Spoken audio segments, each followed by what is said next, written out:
एक छोटे से गांव में राधा नाम की एक लड़की रहती थी। उसके माता पिता ने उसके 8वें जन्मदिन पर उसे एक सुंदर पुरानी गुड़िया उपहार में दी। गुड़िया हाथ से बनी थी, उसकी आंखें नीली थीं और बाल सुनहरे रंग के। राधा ने गुड़िया को बहुत प्यार किया और उसका नाम सिया रखा। राधा हर जगह सिया को अपने साथ ले जाती। दिन भर के खेलकूद के बाद राधा ने एक दिन महसूस किया कि सिया की आंखें उसे घूर रही थीं।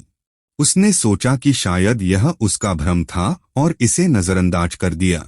लेकिन जैसे जैसे दिन बीतते गए, अजीब घटनाएं होने लगीं। रात को राधा को सिया की आवाज सुनाई देने लगी, जैसे वह उससे बात कर रही हो।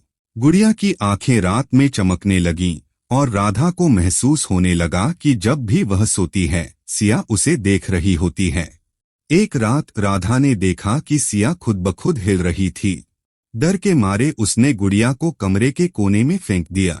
अगली सुबह जब राधा जागी तो उसने देखा कि सिया उसके बिस्तर के पास बैठी हुई थी। अब राधा को यकीन हो गया कि कुछ तो गड़बड़ है। उसने अपने माता पिता को इस बारे में बताया, लेकिन उन्होंने इसे उसकी कल्पना का खेल मानकर हंसी में उड़ा दिया। राधा ने खुद इस रहस्य को सुलझाने का निश्चय किया। एक रात जब सब सो रहे थे, राधा ने सिया के हाथ में एक पुरानी चाबी देखी। उसने चाबी ली और घर की पुरानी अलमारी में लगे ताले को खोला। अलमारी के अंदर उसे एक पुरानी डायरी मिली। उस डायरी में लिखा था कि यह गुड़िया किसी समय एक जीवित लड़की थी, जिसे एक शैतानी ताकत ने गुड़िया में बदल दिया था।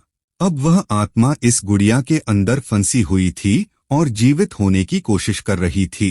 राधा बहुत डर गई, लेकिन उसने साहस नहीं खोया। उसने डायरी में दिए गए निर्देशों का पालन करते हुए एक अनुष्ठान किया। अनुष्ठान के अंत में गुड़िया ने अचानक जोर से चीखना शुरू कर दिया और फिर चुप हो गई। उसके बाद सिया की आंखों की चमक गायब हो गई और वह एक सामान्य गुड़िया बन गई।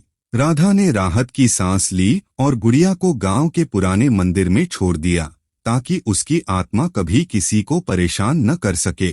उसके बाद राधा ने फिर कभी किसी गुड़िया के साथ खेलने की इच्छा नहीं की।